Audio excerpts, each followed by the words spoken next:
Hello, my name is Susan, and today I'm going to be taking you guys through all the things that you need to know to apply for a developer job. Now, as you guys know, this year is different because a lot has happened from the past year. There has been tech layoffs, the recession, inflation. A lot of shunts have been going on this year, prior to this year. And so this is why you need to go the extra mile to kind of stand out as a developer. You need to stand out in your application this year if you're applying for a developer job. So I'm going to be taking you through all the things that you want to do to stand out, basically. So the first thing that you want to do is to learn the fundamentals, right? Get up to date with the fundamentals. For example, if you're applying for a web developer job, you want to learn HTML, JavaScript, and CSS. You want to learn a front-end framework. You want to learn a component library. If you've known these things before, you want to brush up on them since you're applying for an interview now. Yeah, basically, you want to make sure that your interview goes well to the best of your ability. So learn these things, get updated if you need to brush up on them to prepare for your interview. So the next thing that you want to do is about your experience. If you have experience, you want to update your resume, your CV with any experience that you've had. You want to make sure that your resume highlights most of the work that you've been doing that is relevant to the company or the job you're trying to apply for. Now, secondly, if you do not have experience, I recommend two things. First, I recommend that you do some projects, right? Check online, follow some tutorials, build out stuff. Then secondly, I also suggest that you do some freelance work. It could be paid, it could be something that, someone needs to build an about website for their company, like something that gives you information about their company, or a WordPress website, whatever it is. Just build something. It could also be unpaid. So the benefit of this is to put you in the right light before any company that you're applying to, right? It basically gives a good projection of yourself that even though you do not have experience, so to speak, but you have something that can stand as experience, as proof of your skills, as real life experience, basically, when you do some freelance work. So you definitely want to add some project, and if you can, to stand out, I suggest you do some freelance work. So another benefit of doing this is that it builds your portfolio. Of course, you're able to have some stuff on your portfolio. And secondly, and very importantly, is that it also helps your confidence, right? That even though you've not technically worked for any company in that capacity, when you eventually get that job, to do what it takes if you have some kind of real life experience. Because let's face it, freelance work, whether it's for your friend or it's for a company, whatever it is actually real life experience that is super tangible for any company that you're applying for. So don't take it for granted. Don't, look over it and be like, oh, it doesn't really matter. It's a real good boost for your confidence as well. So the next thing you want to do is apply. Yeah, this is the time to apply. But before you do this, I recommend doing something, and that is to find out what's in demand in your location. For example, if you live in London, or if you live in New York City, or if you live in Lagos, for example, you want to find out what's higher in demand. Is the job that is most in demand a web developer job, for example, or is it an Android position, right? A mobile developer, iOS developer, right? Look at those things and let those things also influence how you apply. Are you willing to move to another location where there is higher demand for the kind of job you're looking for? If I'm looking for a web developer job and I'm in London and there are more Android developer jobs, am I willing to move to, say, Seattle for a job that is higher in demand in that location? So those are the things that I think that is important that you bear in mind, because it will help you land the job faster when you actually apply to a place or a location that has higher demand for the role that you're applying for. Make sense? Okay, so I think the second thing to do when it comes to applying is to check out hiring managers. Check out people that post that they are hiring a particular position in their company,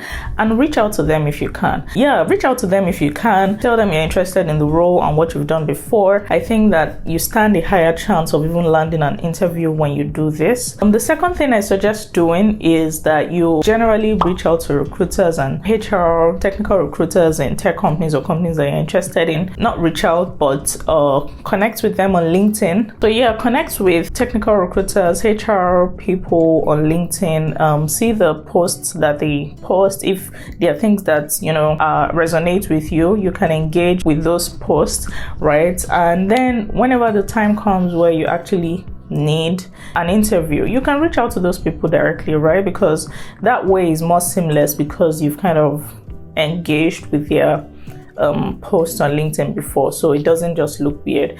But I am also a proponent that even if you have not engaged or discussed with any HR manager before, if they are looking for a role that relates to what you want to apply for, then you should totally reach out to them, talk to them, and tell them you're interested in this role, because that could land you an interview faster than applying with every other person. Also, you want to update your LinkedIn profile as well accordingly. Update your LinkedIn profile. If you don't have one, definitely set one up. And there's also another thing I want you to keep in mind, especially for those that do not have a resume or a LinkedIn profile. If you absolutely don't have one and you're not really sure of how to craft one, here's one thing I suggest. Go to a software developer's LinkedIn profile or resume. Some people upload their resumes on their LinkedIn profile, so you can kill two birds with one stone. Check it out, see how they crafted it, see how they highlighted their experience, the order in which they did that, and use it as a template to build your own. Don't copy and paste, obviously, because you probably don't have the same experience that they have, but use it as a template to build your own. Let it give you an idea of how to build yours. So the next thing is that you want to apply to as many jobs as you can. Like, be persistent with applying. Don't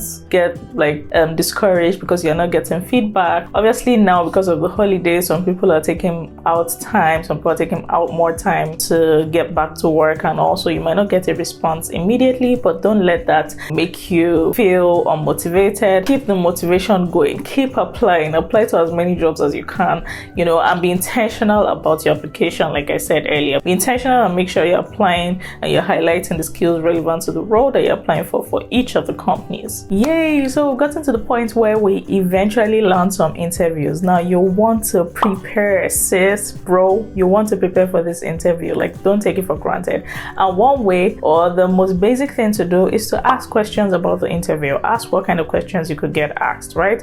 Ask if they are data structures and algorithm type questions, or it's a take-home assignment. Ask the number of steps that you're going to be doing in that interview. Basically have a good idea so that you're not unprepared for the interview and you can prepare accordingly. So these are the things that you want to keep in mind. So another way that you want to prepare for interviews is checking on Glassdoor, checking on different platforms where people talk about the interviews they've had. So you can also use Glassdoor as a good resource for past questions that they've asked other people, or people doing similar interviews as you are, so use that also as a way to study for your questions as well, or for your interview as well.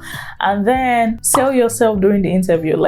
Please do not be modest. I know you want to feel like, oh, you're humble and stuff, but during your interviews for developer jobs, this is the time to literally blow your horn, blow your trumpet, sell yourself in the best possible way. Highlight the things that you've done before, highlight the things that you are good at, highlight every good thing that is relevant to this position, because literally this interview is to check for the best fit for the company. So you want to put your best self out there, right? You don't want to hold back the things that you should actually be showing your interviewer. So the interview is the major way that they can really tell whether you're the best fit for this role. So as much as you have prepared, you want to sell yourself during the interview in particular. Now, during the interview, you could get stuck. Maybe there are questions you don't understand. There are things that are not very clear to you. Ask questions, right? If you have a question, if you get asked a question that you are not sure about, ask questions. Take the interviewer along, carry them along. Ask questions. This is what I have in mind to do. What do you think about it? Does it make sense? Would you recommend doing it a different way? Make sure that you're engaging your interviewer. Most people want to see, when you do these kind of things, your ability to communicate, your ability to collaborate with your team, so this is where you want to be able to highlight those skills. Yes, so I'm pretty sure and confident that if you prepare this way, if you have all these things properly done and planned out, and you prepare ahead, especially for the interviews, then you would definitely land a job as a developer. So congratulations ahead of time. I hope that you get the job that you are applying for. I wish you the best in your next job, and I hope that it is not a toxic workplace as well. Make sure you watch this video that I did recently on how to spot a toxic workplace during an interview. And yeah, thank you for watching my video. If you're yet to subscribe, I talk about topics on tech, faith, and lifestyle, so make sure that you subscribe to my channel, and I will see you in the next video. Bye.